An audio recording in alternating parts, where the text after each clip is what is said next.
Voy a arrancar, aunque va adelantado el reloj, pero... Vale. Bueno, vamos a... cambios con el DSM-4TR en relación al DSM-5 DSM-5TR hay quizá en algunos de los subtipos de depresión, sobre todo en un cuadro que es muy frecuente en la clínica, que se llama distimia, que es como una depresión leve mantenida mucho tiempo. Y frente a un trastorno depresivo mantenido mucho tiempo los han unido. Como cuadro depresivo, recordar que tiene distintos subtipos y luego también que hay depresión como síntoma, depresión como cuadro, depresión como parte de otros. ¿No? Entonces,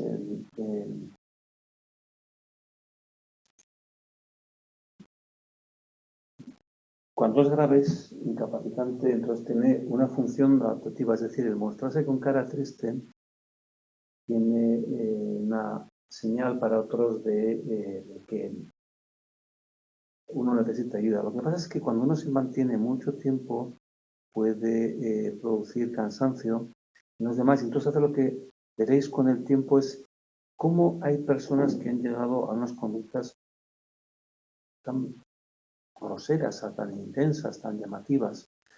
Y otro lo que se da es un escalamiento. Es decir, con mi nivel actual de queja, me han dejado de hacer caso, lo aumento. Me hacen caso, pero me dejan de hacer caso, lo aumento. Hasta que llega un momento en que el nivel de queja es tan llamativo. O por otro lado, que hay una indefensión. Una indefensión significa que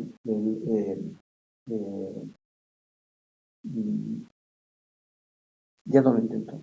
Y no intento nada por salir adelante. Eso también es como un tipo de depresión donde lo que destaca es el, mira, pues, por mucho que intento no puedo hacer. Por eso también se va a ver que conforme va habiendo más recaídas es más fácil deprimirse y más cercanas. ¿Por qué? Porque te vuelven a contar lo mismo y he intentado y he caído y no vuelvo a caer. ¿Entendéis? ¿Vale? Sí. Yo no tengo un cuadro depresivo, pero hay alguna luz que me está cegando. No sé a vosotros. No. Digo, yo creo que será muchas horas de ordenador. ¿No pasa?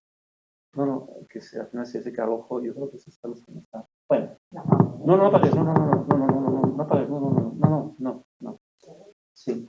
Entonces eso, depresión como síntoma, muchos cuadros de un síndrome depresivo de ánimo bajo y otros síntomas, y son la base para el episodio depresivo. Recordar, episodio depresivo 1, trastorno 1 o más, trastorno bipolar, combinación. ¿Vale? ¿De acuerdo? Entonces, como hay episodio depresivo, se diagnostica trastorno depresivo mayor. Si hay combinación con hipomanía o manía, hablamos de trastorno bipolar. ¿Vale? Aquí estamos solo hablando de depresión, luego veremos trastorno bipolar. ¿Veis la diferencia? Sí. En bipolar tiene que haber algún episodio de hipomanía o de manía. ¿Vale?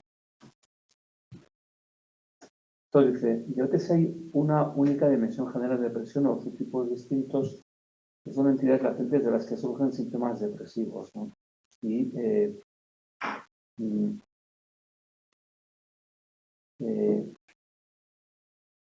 es decir, hay una depresión que te dicen una serie de síntomas y bueno, o hay algo más variedad, más tipos. Lo que sí vamos a ver a la hora de cómo el DSM-5 establece subtipos más habitual, o sea, más subtipos que los habituales en los manuales. ¿Vale? Luego, dicotomías descriptivas. Hay diferentes dicotomías de Valeno demostrada. Una es unipolar, bipolar.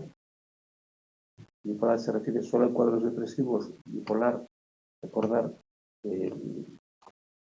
hipomanía o manía unida. Escucharéis cuando hablan de trastorno bipolar el término de fármacos estabilizadores del ánimo. Estabilizadores del ánimo. ¿Vale? Mientras que aquí se habla más de antidepresivos, ¿no? Y dice, problema de heterogeneidad de síntomas y diagnóstico. Realmente, tanto en el DSM-5 como en la CIE hay un listado largo de síntomas cognitivos, fisiológicos, motores, y el tema está en la... faltan otros síntomas relevantes de los autores, pero claro, con toda esa combinación, pues puede haber 226. Así que sí que hay una reflexión, por los autores sobre cómo se conoce, ¿sabes? O sea, que no solo lo presentan, sino que discuten, ¿no? ¿Vale? Ellos son críticos, dicen que no capta relación entre síntomas, es decir, uno favorece el otro, lo veremos ahora cuando veamos los modelos de redes, ¿vale? Por otro lado, problema de comorbilidad, hay gran comorbilidad y creen que es un problema del manual, es decir, que tal como están descritos los trastornos, hay síntomas que son comunes y eso favorece el que haya una alta comorbilidad. Una de las cosas que llama la atención es la alta prevalencia cuando pues, de cada trastorno 1%, 2%, 3%. Claro, sí, pero es que solo pensamos que hay un trastorno, pero es que no es así. Lo normal es que haya comorbilidad y entonces una cosa es que digamos 1 de cada 4 personas puede tener un problema de salud mental desde grave y otra cosa es el tema de que si solo hubiera un trastorno por persona, sumas todas las comorbilidades, o sea, todas las prevalencias, quiero decir. Y es muy importante tener en cuenta la comorbilidad. Además, es muy importante la comorbilidad por el tema de cómo vas a entender el caso y cómo lo vas a tratar. Porque si, por ejemplo, esta persona que tenemos delante tiene un cuadro depresivo y un problema de alcohol, claro, ¿explico? O un problema con adicción a estimulantes, ¿vale? ¿Qué son los modelos de redes? Es una manera de estudiar la relación entre los síntomas que es muy interesante. Redes, si habéis visto alguna vez síntomas organizados en redes, lo que se organizan es espacialmente. Entonces tú ves que hay síntomas que quedan como más en el centro, síntomas que quedan más periferias y por otro tú ves relaciones entre síntomas. Entonces, o sea, es como si cada síntoma fuera un palo, ¿entendéis? Entonces tú vas viendo, ¿entendéis? Como agrupaciones de síntomas, por un lado, entonces tú vas viendo que hay relaciones entre ellos, ¿no? Y vas viendo, ahí va, es que también, joder, se relacionan, ¿no? ¿Entendéis? Se relacionan entre ellos. O sea, estos quedan más agrupados, he puesto como 5 agrupaciones de síntomas, ¿lo veis? Pero además, es que resulta que estos quedan agrupados con estos, estos quedan agrupados con estos, estos quedan agrupados con estos. ¿Entendéis? Y además, si uno empieza a ver, dice ahí abajo, el que más correlaciones tiene es este. En segundo lugar, vamos a suponer que esté este de aquí, ¿no?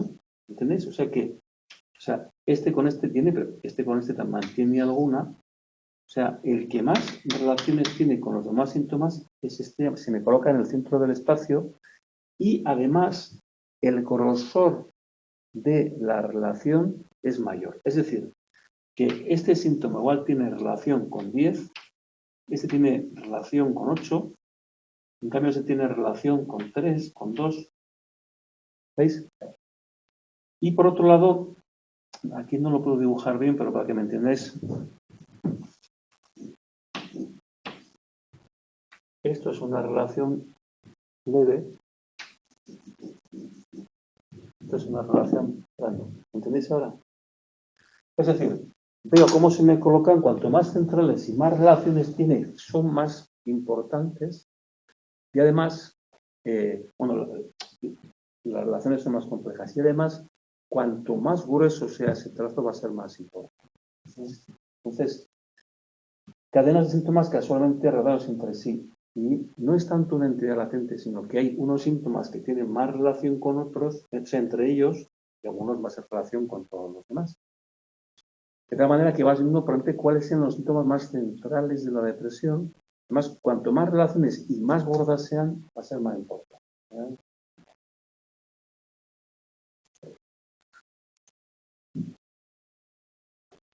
Permite representar signos y síntomas. Los signos, lo que se ve, síntomas, lo que la persona refiere. La magnitud, recordar, cuanto más grueso sea el trazo horizontal, la correlación es mayor y su causalidad. Pues se identifican síntomas más centrales. Tú vas viendo cuáles son los síntomas más clave. Entonces, si yo intervengo sobre este y este, muy probablemente mi intervención va a ser mucho más efectiva que si voy a este, que solo tiene una relación. ¿Entendéis? Y habla de síntomas fuente en la comorbilidad, porque si aquí tenemos el cuadro de la depresión y ahí tenemos la ansiedad y encontramos síntomas que se correlacionan, estaremos hablando de síntomas fuente. ¿Vale? Es situar los síntomas en el espacio, ver cuáles se mezclan más en el medio, cuáles tienen más relaciones con los demás y conocer la relación. Cuanto más en el medio, más relaciones, más grosor, más clave es ese síntoma. Entonces, si me dedico a ese, va a tener más efecto. Si mejoro ese, más efecto en muy personalizado, ¿no? A una persona. Sí, sí. Lo que pasa es que, por otro lado, a la hora de modelizar la depresión, pues ya cuentas a partir de una muestra amplia. Es decir, o sea, ya una muestra amplia te permite, oye, en general, otra cosa es que tú digas, bueno, sí, el síntoma clave es este. Ahora, ¿qué puntuación tiene? Pues tiene una puntuación alta, media o baja. ¿Vale? Sí. Entonces, cambios ha habido separación de trastornos depresivos de bipolares en 2 capítulos distintos, incluir 2 trastornos más de desregulación disruptiva. Estamos acostumbrados a que cuando uno tiene el ánimo bajo esté triste, o sea, cuando tiene un cuadro de depresión. Aquí es más conductual, para decirlo así. Y el difórico premenstrual, síntomas relacionados con el ciclo menstrual. El trastorno depresivo persistente, que lo que os decía incluía los 2, distímico y trastorno depresivo mayor crónico previos, y eliminar el criterio de exclusión de duelo. ¿Qué significa esto? Pues que antes se decía, bueno, el duelo es normal estar triste. Entonces, si yo ya diagnostico, digo que es un proceso de duelo, ya no diagnostico depresión. El DSM-5 dice que en una persona con duelo sí se puede diagnosticar de depresión cuando la gravedad del cuadro así es. Bueno. Espectro, recordar, es, ¿no? Síntomas. Tristeza, ánimo bajo, pero también puede haber irritabilidad. Entonces, con los niños lo que están son irritables. Sensación de vacío y nerviosismo. ¿Vale? En depresiones graves, negar tener tristeza, anestesia emocional. Concepto de sobreproducción emocional, coexistencia de tristeza y otras emociones negativas. Es decir, no solo estoy triste, estoy irritable, esa es la palabra que vais a escuchar, es disforia, que es una sensación de malestar. O puedo estar con ira. Recordar que el ánimo negativo y las emociones positivas no son la misma, o se pueden entender como dimensiones diferentes. Entonces, se entiende que las emociones positivas es, yo disfruto, ¿no? Pues tengo una anedonia que no disfruto, ¿no? Toda la psicología positiva va dirigida a lo largo del día, trabajar, el crear herramientas que te permitan tener más emociones positivas, más alegría, más disfrute, más empatía. No es estar todo el día limpia juerga, sino, joder, disfrutar de que hace un buen día, disfrutar de que, oye, gente es maja, pues disfrutar de que puede que ya, es decir, que me está llegando información en el sentido como, ¿vale? Sí. Luego están los síntomas cognitivos. Los síntomas cognitivos, recordar, vais a estudiar varios modelos cognitivos. El clásico es el de Beck, donde se habla de la triada cognitiva, que es la visión negativa de sí mismo, del entorno, o sea, de mi situación y del futuro. Entonces, los modelos cognitivos dicen que los sesgos cognitivos clave en el origen y mantenimiento de la depresión. Por ejemplo, según cómo yo interprete la información que recibo, mi ánimo, o sea, muchas veces va a influir en mi ánimo, ¿no? Son como la interpretación. Por otro lado, está el tema de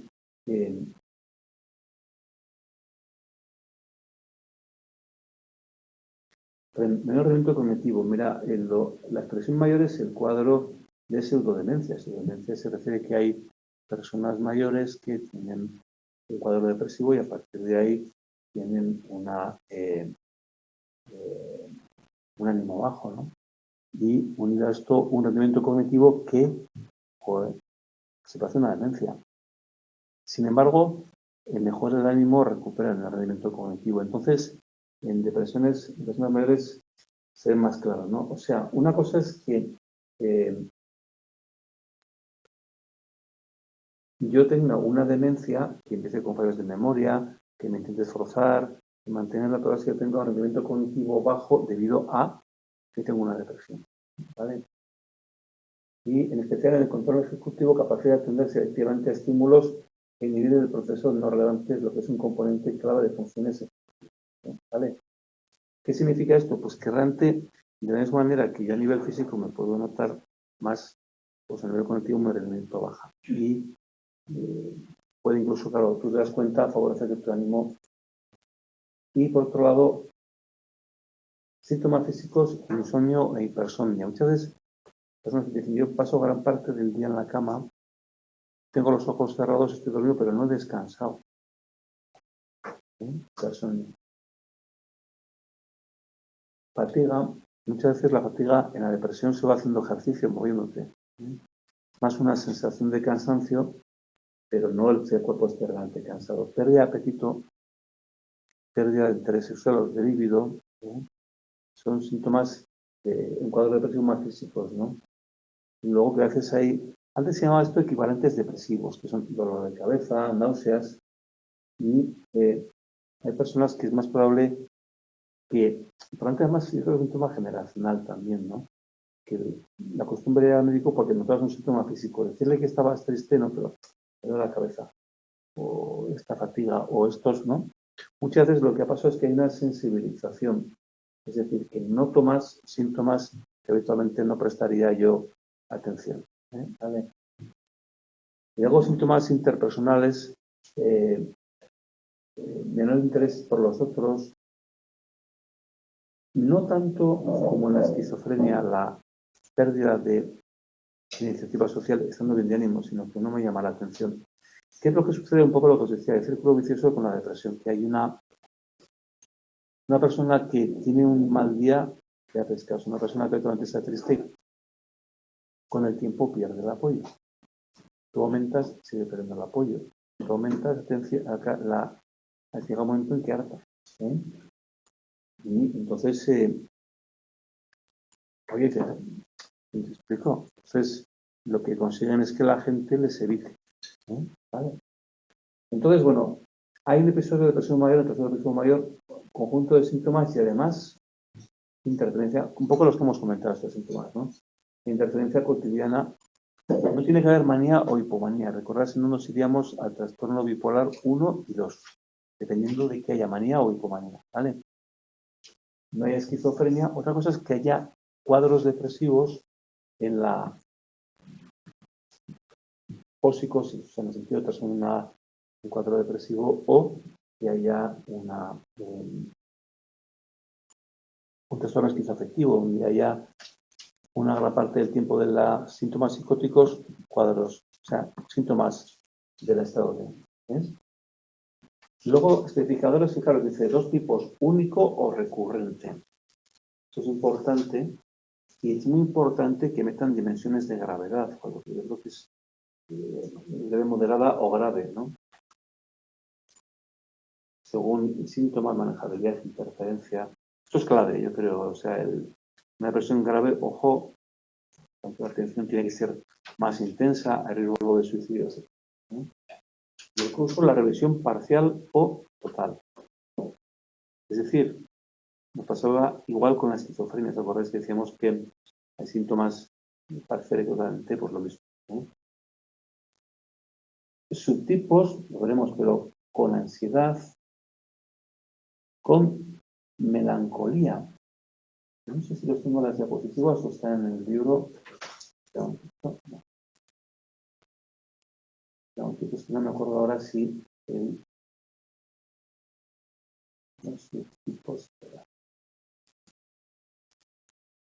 Bueno, pues voy a la tercera.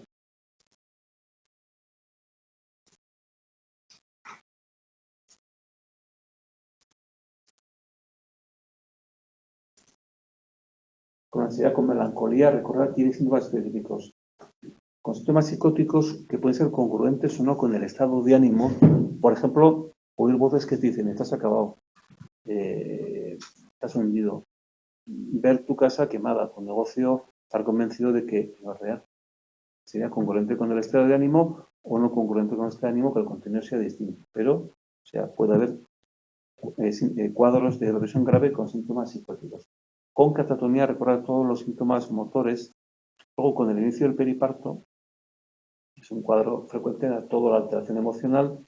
Y el patrón estacional, hay personas que tienen, con el cambio de estación en el sentido de hacia más o menos luz, depresión, cuadro depresivo. Esta época le sienta mal, especialmente otoño. O sea, es pérdida de luz, pérdida de estimulación. Es frecuente, por ejemplo, en los países nórdicos, esta depresión estacional y, entre otras cosas, con lo que les tratan es con luz, los cuartos donde hay luz. Es decir, yo me acuerdo que tenía un buen amigo que tenía una depresión estacional y lo que una vez que se jubiló se fue a vivir al sur. En el sentido, ahora ya no se nota tanto, pero entonces aquí en Pamplona cuando empezaba el invierno se deprimía y lo que hizo fue comprarse una casa en el sur. Y entonces es muy relacionado y muy consciente del tipo con el cambio de pérdida de luz, no pérdida de... O también a veces con las reacciones emocionales de la primavera. Cuando tú estás un poco deprimido, pues haces el notar que o no reaccionas o notar que hay una evolución, pero que tú no la sigues bien, sienta mal. O sea, puede ser malo para el niño. O sea que en este tiempo es malo para... Los cambios estacionales se refiere que hay personas que por ejemplo, otoño, finales de otoño, por ejemplo, con la primavera. Pero la primavera, o sea, hay más horas de luz, ¿no? Entonces, sí, lo que pasa es que hay personas que el notar que ellos no disfrutan o aprovechan de ese potencial, pues que no estoy bien, estoy notando que no estoy bien. Pues todo es con el otoño, sí. Y muy típico en los países nórdicos el tema de, claro, pasas de no tener más que una hora de luz o ninguna, ¿vale? Y sí que en el sentido de utilizar la luz, ¿vale? Bueno. La recurrencia es alta, fijaros, y mayor cronificación en quienes tardan más en buscar tratamiento, en edad avanzada de inicio y un nivel económico bajo. Mayor riesgo de recurrencia, primeros meses hasta recuperarse del episodio. Cuanto más tiempo pase, menor riesgo de recaída. Pero también es muy importante, cuantas más recaídas ha habido, es más fácil que, ¿no? Es como lo que se llama un patrón de indefensión. Ya lo he intentado, no funciona.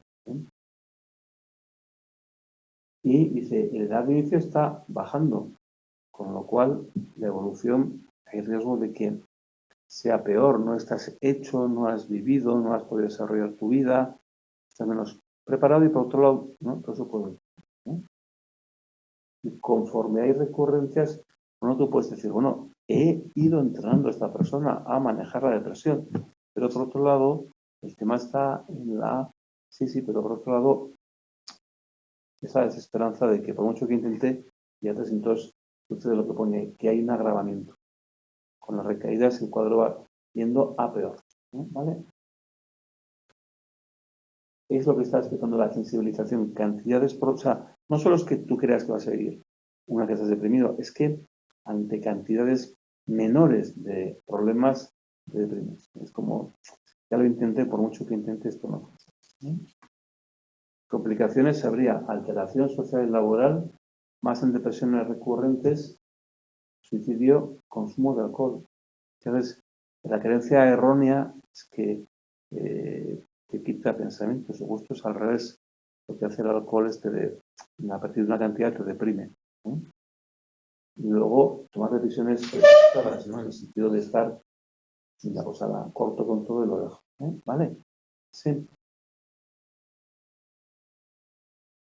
Claro que es una depresión recurrente, llevar un plan de vida es muy complicado. Vale. El duelo, recordar que vimos la definición de trastornos adaptativos y recordar entonces que antes se decía, si hay duelo ya no se diagnostica de un cuadro depresivo. Lo que pasa es que ese cuadro depresivo en el duelo puede ser tan intenso que entonces allá ya sí se diagnostique como el DSM-5 duelo. Antes no. ¿Explico? Trastorno bipolar debe haber episodio de manía o hipomanía, ¿no? Y fijaros que puede aparecer ansiedad. Y recordad cuando vimos los modelos transdiagnósticos, veíamos que hay dimensiones comunes a la ansiedad y la depresión. Toda esa sensación de que no estás bien, ¿no? Lo que pasa es que ves que la ansiedad tenía más una dimensión más añadida, ¿no? De vegetativa o fisiológica, y en cambio aquí es esta que marca de una falta de ganas de vivir. Y luego, con relación al trastorno adaptativo, por un lado dices, bueno, hay un estresor claro y además no ha resuelto, desaparece. ¿Vale? Bueno. ¿Qué es lo que recordar? En DSM-4T y anteriores, la hacías hablar de distimia. La distimia se entiende, o se ha venido entendiendo como un cuadro muy frecuente en la atención primaria de personas que tienen unos síntomas depresivos que en ocasiones o en episodios llegan al nivel de un cuadro depresivo, pero que en general son de nivel más moderado. Es casi un estilo caracterial triste, siempre como apagados. Entonces, se integra dos categorías previas: trastorno de depresión mayor crónico y,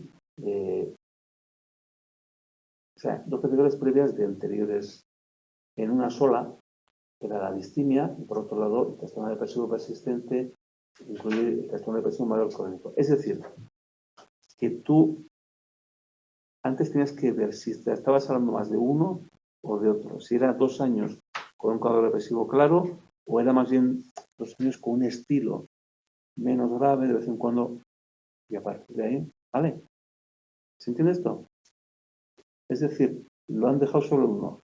Durante varios años, no, al menos 2, quiero decir, caía caso de esto que estamos hablando, coincidíamos, ¿eh? Bueno.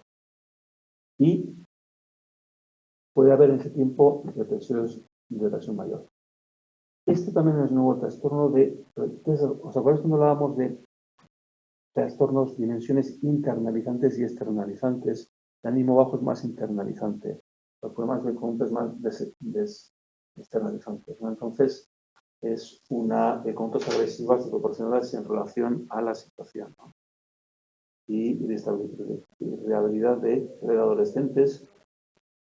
Es decir, tú ves chavales, joder, ¿qué le pasa a este? Se está aquí, oye, sal de clase, coño, joder, este está, no hay quien lo aguante en ningún lado, porque es un cuadro depresivo que todo lo que encuentra son problemas de conducta, ¿eh? ¿Vale? O sea, es más,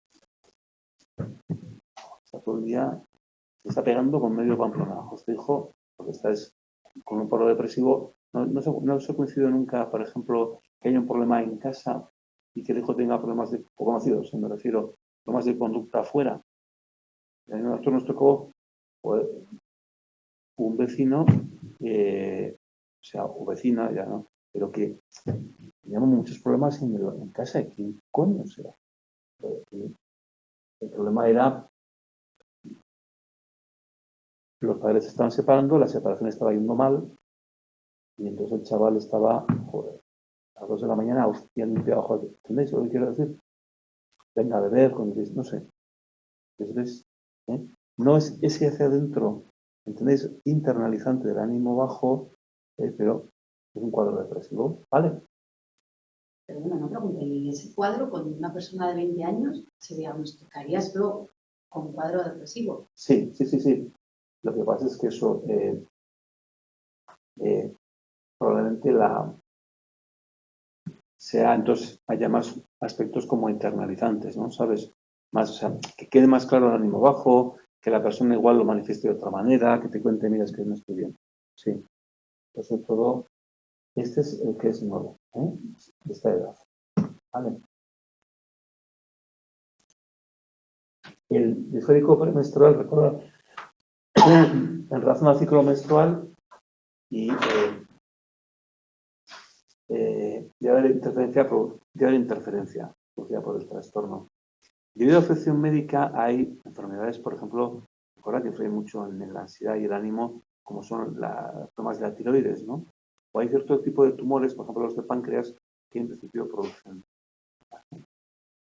Y luego, inducido por sustancia o medicamento, pues, claro, los estimulantes, por ejemplo, producen una sensación de vitalidad no real, porque no te da más fuerza, pero luego hay una subida y hay una bajada. Y entonces, especialmente cuadros depresivos con los estimulantes, con el alcohol. Recuerda que el alcohol es una de las drogas que deprimen, ¿no? Y los estimulantes, la bajada, ¿no?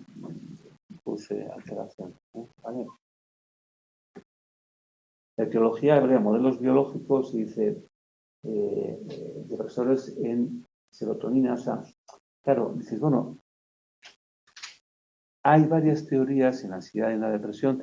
Y dice, bueno, como hemos dado un fármaco que lleva la serotonina, mejoran, ya tenemos la teoría, ya, pero me explico, es un poco circular. Entonces, lo que viene a decir es que dice que hay una respuesta antidepresivos por sí misma no prueba de que los déficits sea la causa. O sea, puede ser que esté pasando, pero la causa es esa, o habrá algo que ha causado esos problemas en los neurotransmisores. O sea, vais a ver fármacos, por ejemplo, ¿habéis visto psicofarmacología? Más adelante, ¿verdad?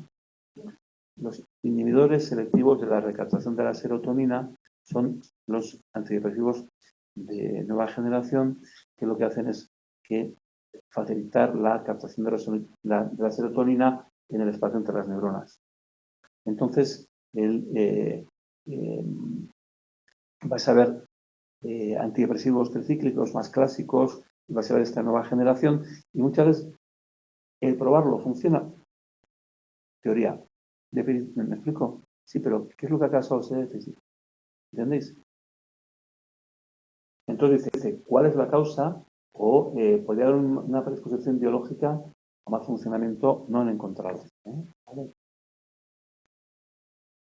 Y luego, factores y modelos psicológicos, dice, actitudes disfuncionales o creencias irracionales. Es un modelo cognitivo claro. La consecuencia es una visión negativa de mí mismo, de mi entorno y de mi futuro. Consecuencia.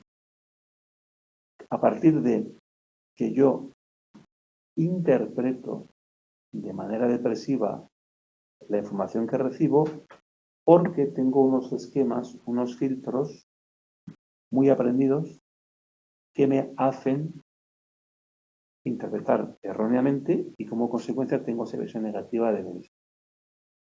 Por ejemplo, mi idea irracional número 1 es yo necesito que caerle bien a todo el mundo. Entonces eso hace que si uno me pone mala cara o si tal, o si me llevo una regañina, diga, qué mal, qué desastre. Como consecuencia, mi autoestima por los suelos. ¿Entendéis? O sea, es esquemas cognitivos erróneos, pero están muy metidos, ¿no? Que me hacen entonces interpretar o analizar la información de manera errónea y como consecuencia vienen los síntomas depresivos. No valgo para nada, futuro muy difícil, todo va mal. ¿Entendéis? Entonces, la número 1 suele ser yo tengo que arreglar a todo el mundo. Otra puede ser yo tengo que cometer errores. Entonces, claro, eso hace que si una cosa me salga mal, considere, joder, qué desastre lo que he hecho. Y entonces, como consecuencia, mi ánimo, mi autoestima. ¿Ves un poco? Entonces, él habla de esquemas cognitivos. Entonces dice, efectos estratégicos percibe, interpreta y recuerda la realidad que se reflejan en errores cognitivos en los que procesa la información, intenta desarrollar tareas, acción selectiva y, como consecuencia, producen imágenes y pensamientos distorsionados sobre sí mismo, el entorno y el futuro. ¿Vale? La famosa triada cognitiva de la depresión. No algo para nada, que mal va todo, el futuro negro. ¿Entendéis? Y a partir de ahí vendría entonces a qué, o sea, el ánimo bajo, la energía, etc. Pero el foco es, de esa teoría, trabajar visión negativa, cambiarla, trabajar estos errores de procesamiento y a partir de ahí ir a la base que son los esquemas cognitivos. Unos que yo necesito que arregle todo el mundo, o la aprobación de los demás, o tengo que hacer todo bien y si no hago todo bien está todo mal. ¿Entendéis? Y se entiende que mejorando esto va a ir unido a una mejora conductual, a una mejora de mi ánimo, etcétera, etcétera. ¿Vale? Entonces, Beck es ¿cuándo se murió? Tendría ahora como... Se murió mayor, pero falleció como hace 4 o 5 años y es un autor clave en la depresión. ¿Vale? Sí.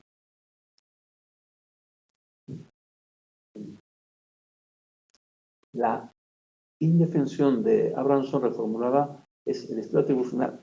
¿De qué creo yo que depende el que las cosas vayan mal y vayan bien? Entonces, puede ver de mí mismo o de los demás. Y es una situación o es siempre. La atribución de persógena es las cosas malas han sido por mí y porque si yo tengo unos fallos crónicos. ¿Entendéis? Y en cambio las cosas buenas han sido fruto de factores externos a mí y además no ha sido casualidad. ¿Me explico? O sea, no es algo que... y además que no son estables. Quiero decir, que las cosas vayan mal, pienso que dependen, ha sido mi culpa y además por fallos que yo tengo crónicos, estilo atribucional de la exógeno. Y por otro, las cosas buenas dependen de algo que está fuera de mí y que además puede cambiar. O sea, ¿me explico? Con dejar en el alambre. Entonces, claro, puede llevar a la desesperanza. La teoría de Lewinson se refiere a algo más conductual, es decir, hasta qué punto yo tengo capacidades para manejarme en situaciones que a partir de ahí, o sea, cotidianas, quiero decir, que me permita recibir refuerzos de mi trabajo, resolver problemas, conocer gente, etcétera. Entonces, carezco de esas capacidades y eso hace que esté bajo de gasolina, bajo de refuerzos y me baje el ánimo. ¿Entiende un poco esto? Sí. Y, por ejemplo, muchas veces, no sé, por un cambio de cultura, moverme en otra cultura, por un cambio de trabajo no sé mover, etc. ¿Vale? Modelos de estilo de respuesta de factores que explican su curso, forman que responde a los primeros síntomas, incluye duración y gravedad. Y entonces,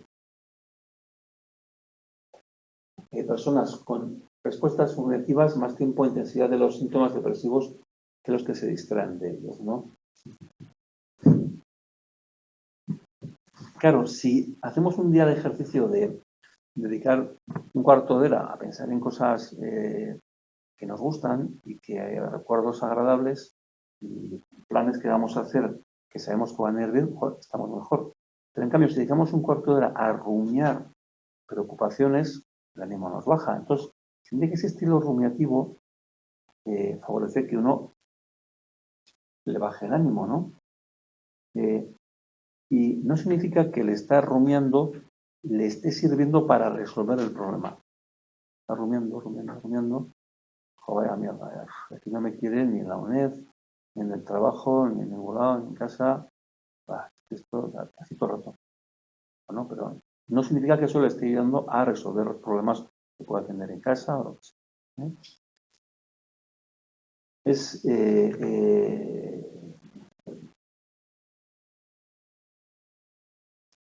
Llega un momento que los problemas hay que dejar de darle vueltas, porque llega un momento en que ya no vas a por darle más vueltas no vas a encontrar más soluciones, o en ese momento en que te puedes deprimir, ¿eh?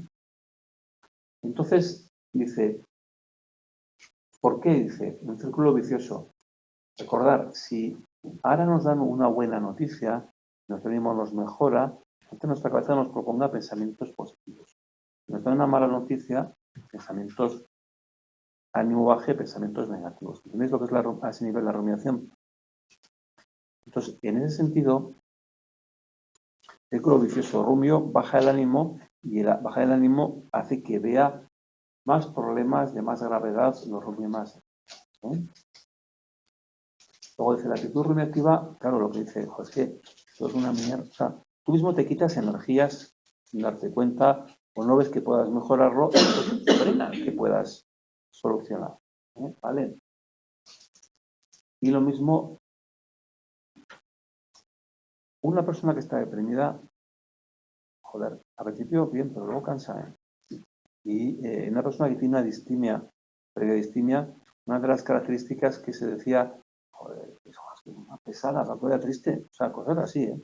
Igual todo el día, ¿no? Entonces, esto que digo de que genera hartazgo, y claro, ojo, que a veces igual te encuentras gente, no, yo ya no lo intento, ya me he rendido. Digo, oye, se queja menos, joder, pues igual que no se queje tanto, ay. ¿Me explico? Ya he tirado la toalla, ¿eh? ¿Vale? Es un poco un modelo de defensión, ¿no? Defensión se refiere a que tú vas intentando soluciones y si ninguna funciona, al final, pues acabamos. Bueno, no acuerdo sobre cuáles son los factores de vulnerabilidad más importantes y que se pueden integrar, parte en cómo interaccionan entre ellos, ¿no? Por todos los fármacos no tratan vulnerabilidad, esto como he visto de esquemas cognitivos no van por ahí. Lo que hacen es como una copita que te tomas, ¿no? No sé cómo decirlo. Y a partir de ahí, tú, con tus recursos, tiras para adelante. O sea, si yo tengo una depresión por pérdida de trabajo, por pérdida o que me exijo demasiado, etcétera, el antidepresivo me va a subir el ánimo, sí, pero no me está resolviendo el problema. A partir de ahí tendré que si deporte, que si estrategias que resuelvan el problema. Una teoría debería integrar múltiples ideas y constructos y modelos de déficit y estrés, que sería también os acordáis en la esquizofrenia. Hay una vulnerabilidad y cuanto mayor sea el estresor, es más fácil que haya un cuadro depresivo. Variables cognitivas son importantes y condiciones precursoras del mismo. ¿Vale?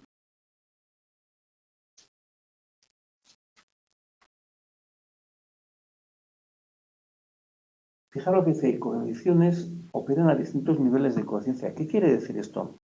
Se refiere a que muchas veces tú lo que te encuentras es mal y el procesamiento que has hecho es automático. Entonces estás rumiando, estás pensando, joder, la mierda de día, joder, otra vez. No, pero a veces es consciente de lo que estás pensando. Pero otras veces dices, joder, seguido de clases algo mal, cago en la mar. Entonces te pones a hablar con alguien y es cuando igual desautomatizas, claro, que dice otro coño, pero si es que estás dando por hecho que la clase te ha ido mal, ¿me explico? O sea, una cosa es que yo esté conscientemente con la idea en la cabeza, pero es lo único que noto es que estoy mal. Ha sido un procesamiento automático de información que me ha hecho sentir mal, ¿vale?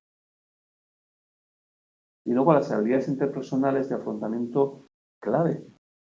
O sea, el no conseguir un nivel mínimo de refuerzos porque no soy capaz, porque el entorno es muy pobre, porque, joder, me he venido a vivir a Pamplona y vivía en otro continente, aquí estos tíos son más serios, no les pido el aire, que es algo también frecuente, que venga uno aquí y diga, joder, estos para que están todos ya cabreados, ¿no? Y por otro lado, intente, no pueda, y pum, se deprima. Antes, claro, luego nos tía, estamos en un abril y hace sol, joder, pero entre cambio de luz y, ¿me explico? Los repertorios son muy distintos. Yo al tiempo que no veo, pero antes los imitadores, no he visto nunca imitadores argentinos o de Latinoamérica en general cuando imitan a los españoles. Nos imitan cabreados y venga a decir tacos, ¿no? ¿Me explico? Entonces, claro, con estos tíos, no.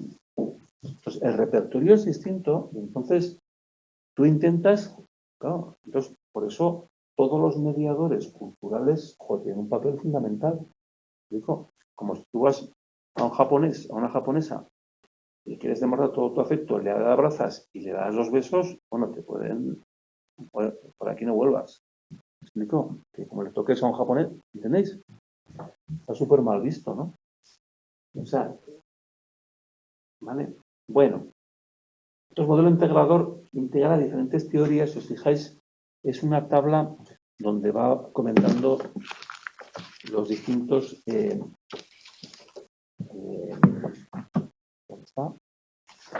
Tabla 6.5, pero es los distintos áreas que hemos visto, ¿verdad? Donde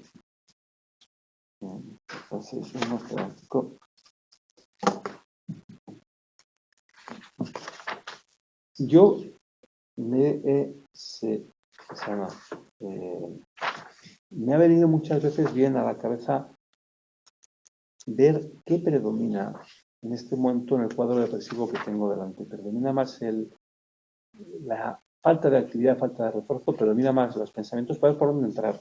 O igual a veces tú entras en un cuadro depresivo que están muy parados, con el ánimo muy bajo, a base de razonar, no, es que primero hay que movilizar, que empiece a dar refuerzos, que despierte y luego trabajar los pensamientos. Y al revés, hay gente que dice, no, si lo que pasa es que estás agobiado, quítate peso, quítate responsabilidad, ¡fua! Y arranca. O sea, va un poco. Entonces, fijaros, veis, en este cuadro se habla de pérdida o falta de refuerzos positivos. Muchas veces recordar que una depresión es a partir de una pérdida, ¿vale? O que pueda llegar a ser una pérdida. Desinterés por el medio, sensibilización que va habiendo más, estado depresivo, vulnerabilidad biológica, factores genéticos, indefensión, desesperanza, distorsión, triada cognitiva y rumiación. La cognitiva es división negativa de sí mismo, del entorno de uno mismo, clave. Indefensión es, por mucho que intente yo, no tiene solución. Muchas veces tú has intentado distintas respuestas, no funciona, llega un cuadro de indefensión, ¿vale? Y luego veis que habla aquí de vulnerabilidad, o hay gente con características muy autoexigentes, muy de dificultades en habilidades, muy de esos esquemas que decimos de Beck, muy de joder, o lo hago bien o está muy mal, que pueden tener con facilidad un caldo de cultivo para la aparición de la depresión. ¿Vale? Vamos a ver rápidamente un poquito este caso. Venga, y recordar, ¿bien? ¿Lo podéis coger las hojitas estas? Y okay. Muy bien. Venga.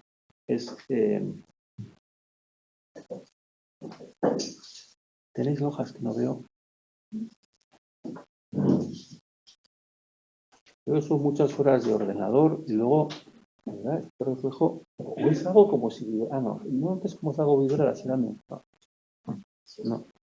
Ah, no, es que, ¿veis esto? Lo que me está cerrando. La pantalla hace como pum, pum, pum, pum. ¿No? Bueno, había aparecido varios episodios depresivos previos relativamente breves. Cada uno de estos episodios sucedía a un estresante psicosocial, pero habían remitido después de una terapia que es cognitiva, no cognitiva, sin necesidad de medicación y hospitalización. La depresión actual también sobrevino en el contexto de un posible contratiempo en los negocios, pero a diferencia de las anteriores, no mejoró en la misma medida, sino que por el contrario se va haciendo cada vez más profunda, grave y discapacidad. ¿Vale? Claro que ha habido una sensibilización, en el sentido, ya se deprime con más facilidad. Acabo de 6 semanas, la paciente era incapaz de ir a trabajar. Pues es un cuadro depresivo, pues hemos dicho de 3 niveles, estamos pensando ya en grave, ¿no? Se pasa toda la tumbada en la cama mirando al techo. Durante la evaluación, la paciente refiere que aunque suele dormirse con facilidad, se despierta de madrugada. No, o sea, insomnio de mantenimiento. No puede volver a dormirse, aunque durante el día nunca se encuentra bien, cuando peor se siente es poco después del alba.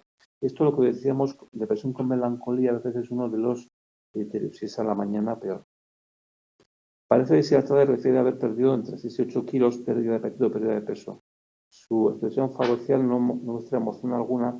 La paciente afirma que no disfruta con nada, anedonia, que perdió el sentido del humor, ánimo bajo y refiere que incluso la visita de sus nietos solamente suponía una breve sonrisa. O sea, falta de interés, apatía, anedonia, falta de disfrute. Nivel bajo de actividad y ánimo bajo. Alergia o fatiga, sentirte sin fatiga. Sí que las tienes, pero te sientes sin fuerza. Ideas de culpa. Ojo, ideas de culpa. Pero no presenta ideas delirantes extravagantes, ni entonces recuerda que decíamos depresión graves con síntomas psicóticos que sean congruentes o no con el estado de ánimo. Declara que se considera un fracaso en el trabajo, visión negativa de ella como esposa y como abuela, y se disculpa constantemente por no encontrarse mejor. Ideas de culpa y una visión negativa de sí misma muy clara. Cree que está abandonando a los demás y que los negocios se colapsarán sin ella, visión negativa del entorno. Y además ideas de culpa. Describe estado de ánimo general como en un pozo. Aunque ya se ha sentido deprimido otras veces, dice que nunca había sido como en esta ocasión, ni siquiera cuando perdió a su madre, a la que se sentía muy unida. Está muy difícil describir sus sentimientos, parece un dolor emocional que es tan horrible que no puede escribirse con palabras. Fijaros el ánimo bajo, pérdida de apetito, alteración del sueño, visión negativa de ella, del entorno del futuro, fatiga, no me acuerdo si habla de la libido, ideas de culpa,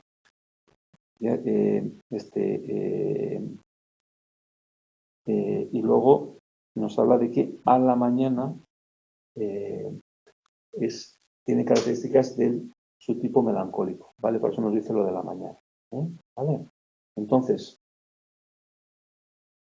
no es un trastorno depresivo mayor porque no es un depresivo único, lleva varios. Lo que pasa es que este en concreto es más grave que los anteriores. No tiene síntomas psicóticos, ves que pueden ser congruentes o no con el estado de ánimo. Congruentes, oyes voces que te dicen que vas mal, que va todo mal, ves tu negocio hundido, ves que todo va mal, ¿vale? Y no congruentes sería pues ver imágenes, ¿no? Cosas que no tienen relación con el estado de ánimo, ¿vale? Y luego esa sensación como de a veces ahí es que no puedo sentir. Que está la primera y dices que no puedo sentir. ¿Vale?